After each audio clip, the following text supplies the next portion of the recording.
Bien, señores, estamos de regreso con Matinal. Gracias por la sintonía. Damos la bienvenida a nuestra primera invitada del día. Se trata de la doctora Rosario Espinal, politóloga, con quien daremos un vistazo a la situación nacional, sobre todo en el contexto de la llegada de Marcos Rubio, secretario de Estado de los Estados Unidos, en el día de hoy. Bienvenido.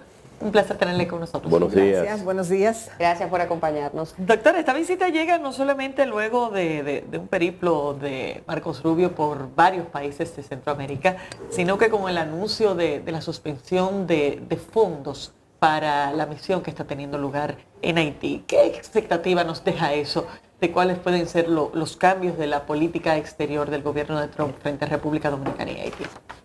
Bueno, creo que ya la política exterior se va haciendo evidente. Es una política exterior que va a ser muy limitada, va a ser muy enfocada en lo que sean intereses prioritarios de Estados Unidos, una política exterior del garrote.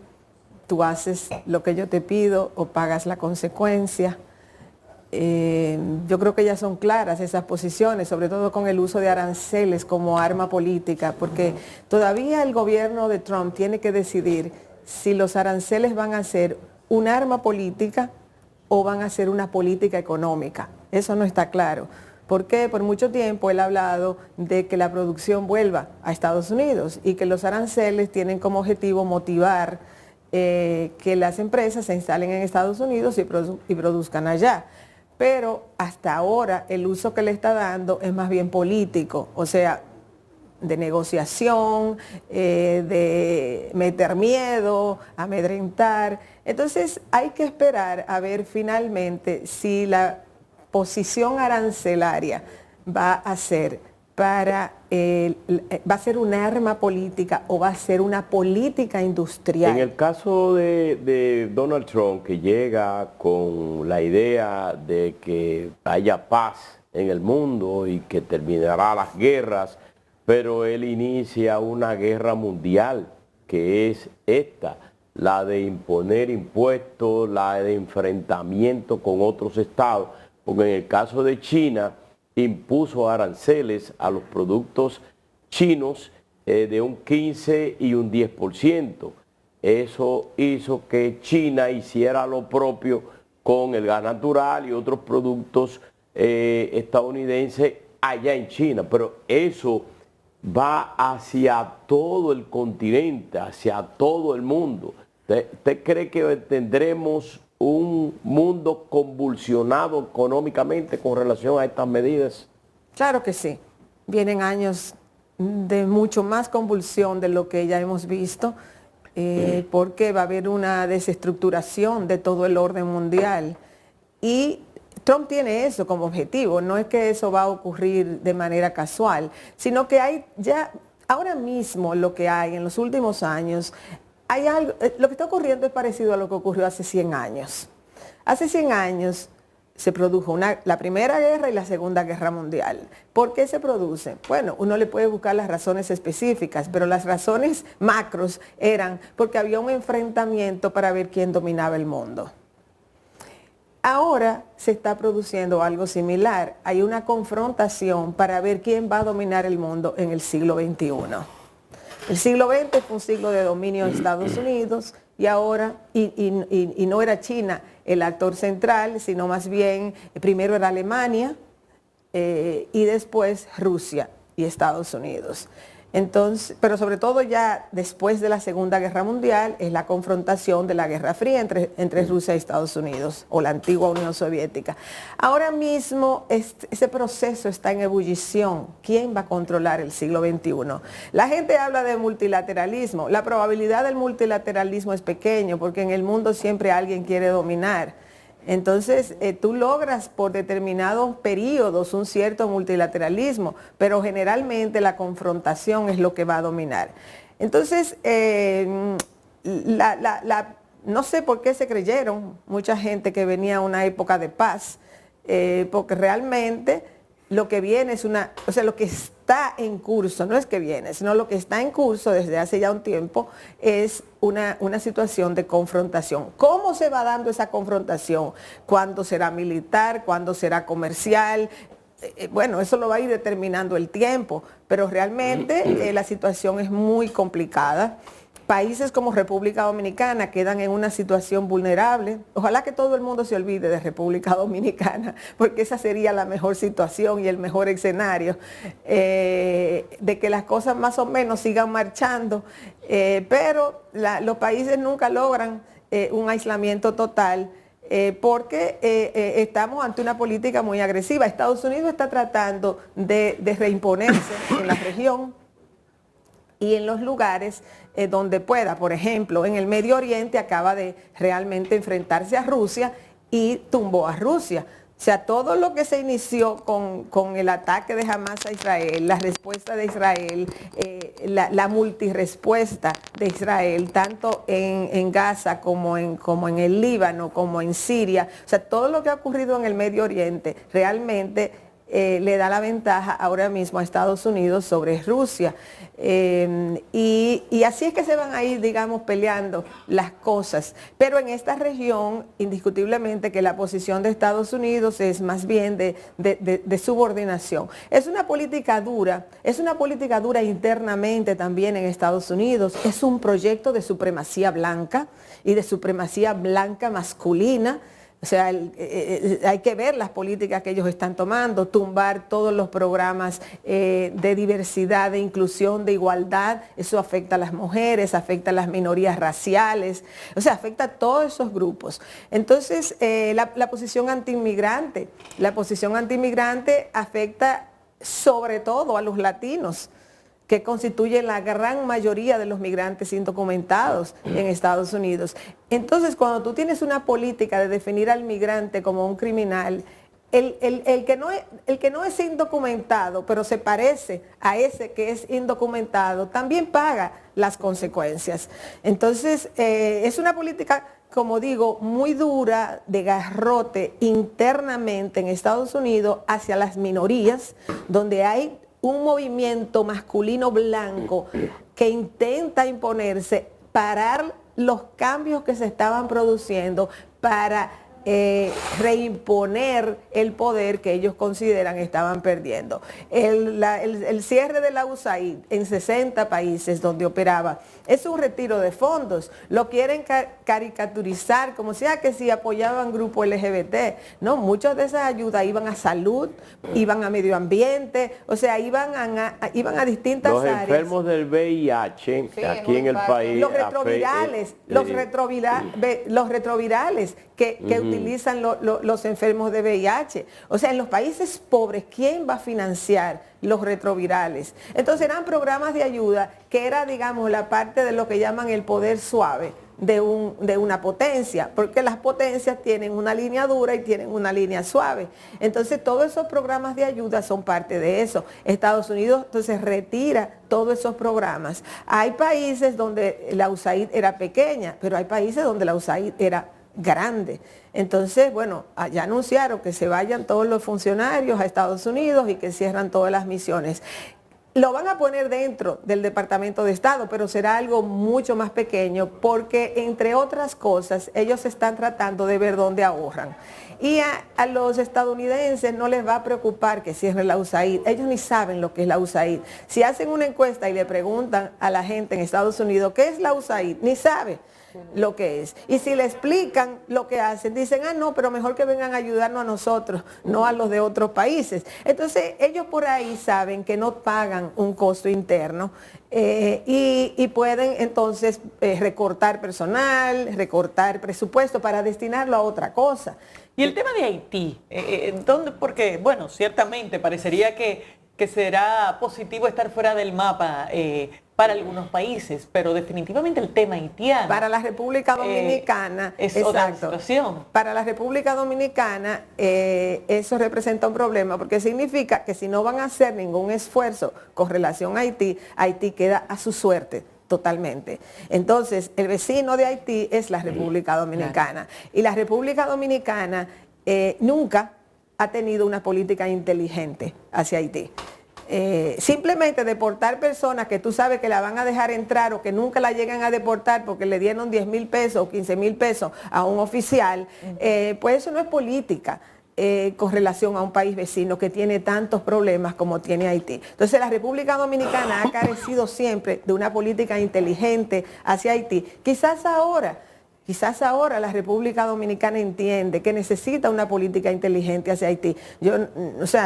Pueden decir, ¿y qué tú estás hablando? ¿Política inteligente de qué? En Haití no hay ni con quién negociar nada, etcétera, etcétera, etcétera. Pero bueno, siempre hay posibilidad de hacer algo, porque lo que viene ahora es sálvese quien pueda. Sí, porque en el caso de los kenianos y de los guatemaltecos y de la gente de El Salvador que llegó en el día de ayer, esa gente sin esos recursos que fueron suspendidos tendrán que irse de ahí. Y el azote que mantienen las bandas que en el día de ayer parece que celebraron esa decisión de los Estados Unidos, salieron a la calle a montar el terror en Puerto Príncipe, claro, y a juntarse y a beber entre ellos. Porque alguien tiene que llenar el espacio político. Entonces, si lo estaba llenando un poquito las fuerzas estas kenianas internacionales, si se van, entonces vuelven las bandas y demás a ocupar el espacio. Y hablando de que esto repercute directamente a la República Dominicana, pues ciertamente, tal y como usted señalaba, cada uno de esos factores y medidas implementadas en el ámbito internacional y de manera especial en Estados Unidos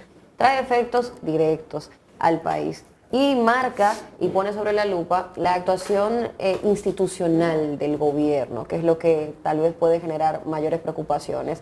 Este segundo periodo del presidente Luis Abinader se aboca a 3 años y tantos meses ya de gestión faltante. Y como que están parados esperando a ver qué ocurre. Claro, hay una paralización ahora mismo en el mundo. Eso, digamos, en términos internacionales. En términos nacionales, el presidente, que tuvo un primer periodo muy activo, a partir de noviembre dio una sensación de que no estaba presente. Se creó en el país una sensación de dónde está el presidente. Después de la reforma fiscal, de esa locura, automáticamente como que todo se paró. Exacto. Entonces, incluso esto de remover a algunos funcionarios, parte de eso era asumir otra vez el liderazgo y la narrativa política de parte del presidente. Claro, hay otros objetivos, pero parte era cómo retomar nuevamente ese liderazgo político que él había tenido. El desafío del gobierno es gobernar. En el sentido de que el primer periodo se fue entre la pandemia, la inflación de producto de la pandemia y de la guerra en Ucrania, el montaje de la reelección, los casos de corrupción, pero todo eso pasó. Entonces ahora hay que gobernar. Hay que gobernar para enfrentar problemas que siente la sociedad dominicana. Eso necesita de capacidades administrativas y de recursos. Una buena parte del presupuesto dominicano se está yendo en pagar deuda y en pagar nómina pública y subsidios públicos de todo tipo. Entonces queda muy poco para las obras de infraestructura. Políticamente, ¿cómo ve usted ese paralelismo del gobierno que tiene que hacer esas cosas que usted dice y una oposición que está pendiente de escoger candidatos, de irse a ese 28? ¿Cómo usted ve el panorama político de la República Dominicana? Mira, la sociedad dominicana le ha dado una luna de miel bien larga a Luis Abinader y al PRM. Y en parte se debe a la situación de la oposición. O sea, el PLDismo, que es una fuerza política, está dividido. Y mientras el PLDismo esté dividido, se le dificulta mucho, a menos que aquí no se presente una crisis mayúscula, que entonces tumbe el gobierno en términos de aprobación, y eso pues permita que alguien de la oposición, algún lado de esos del PLDismo resurja, a menos que no se presente una situación de crisis así. El PRM tiene la ventaja. Ahora, ¿qué tiene el PRM que hacer para asegurarse esa ventaja?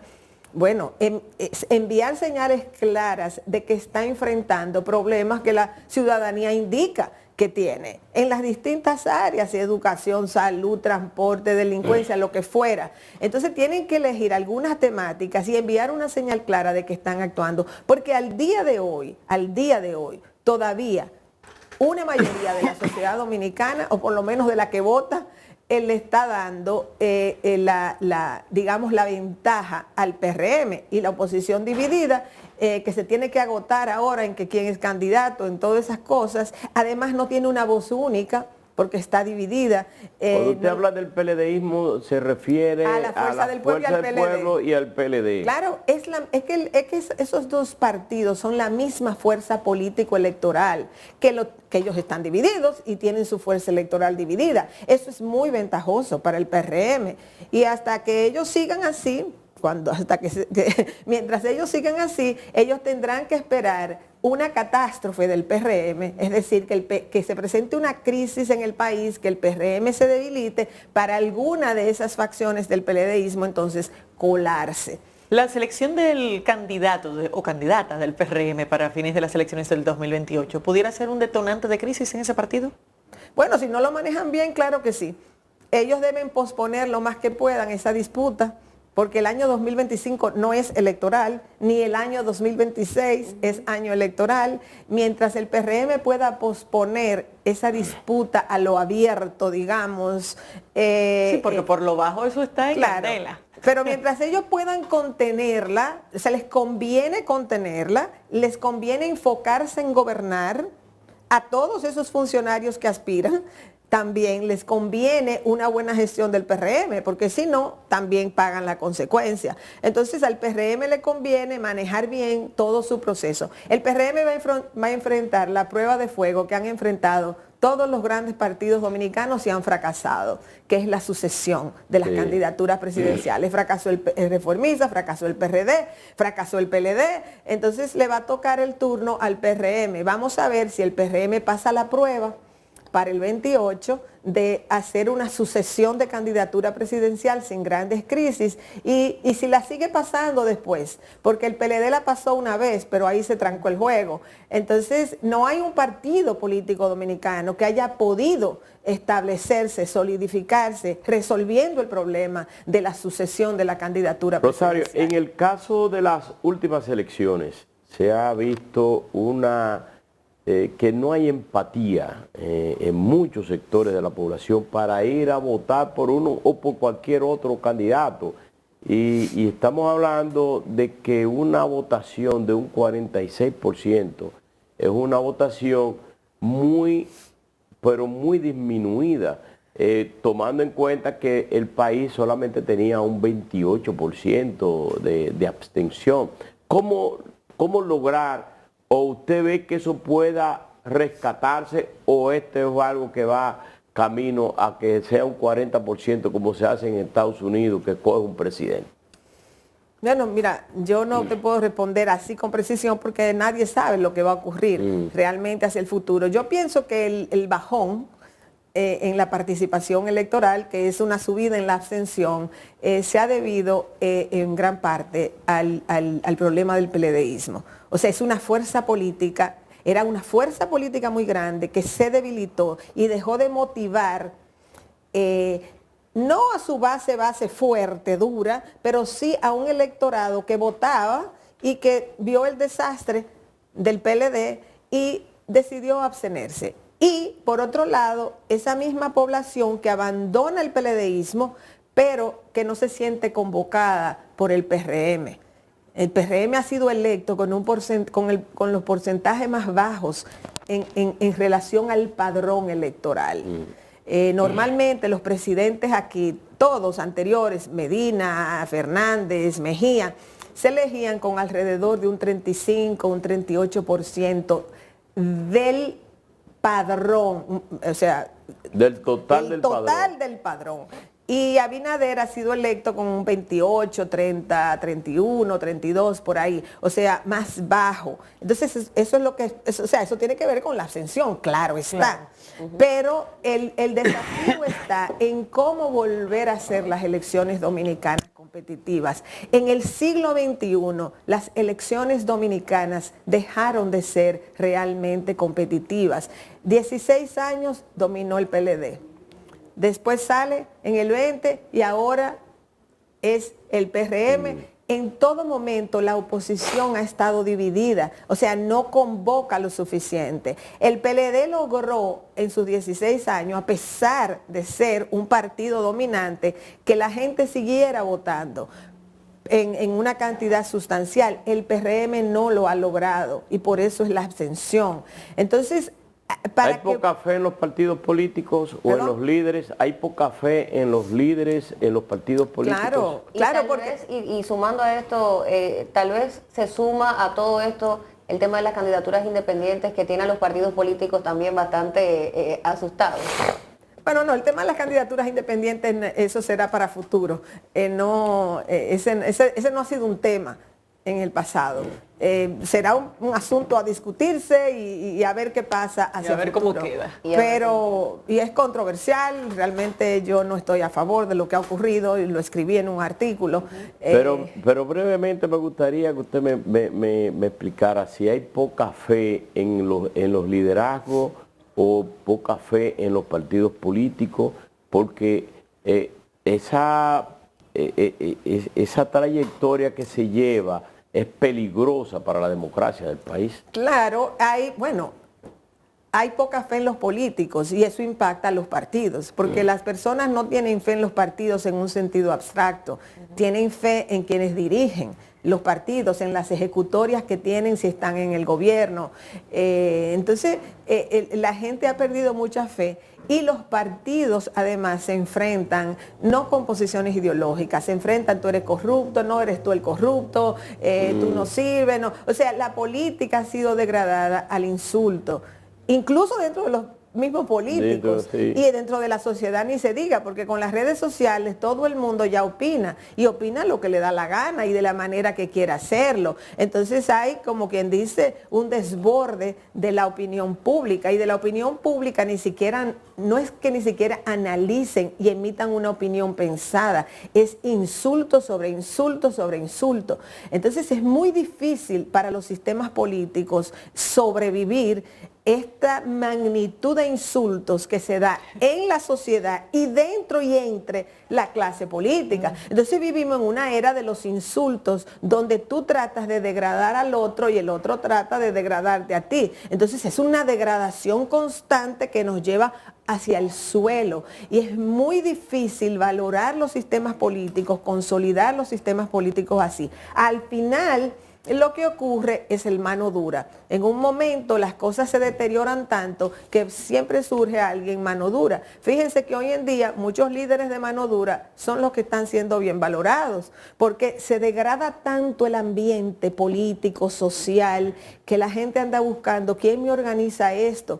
Y la gente no es muy buena buscando quién le organice la casa, si perdió la capacidad de organizarla.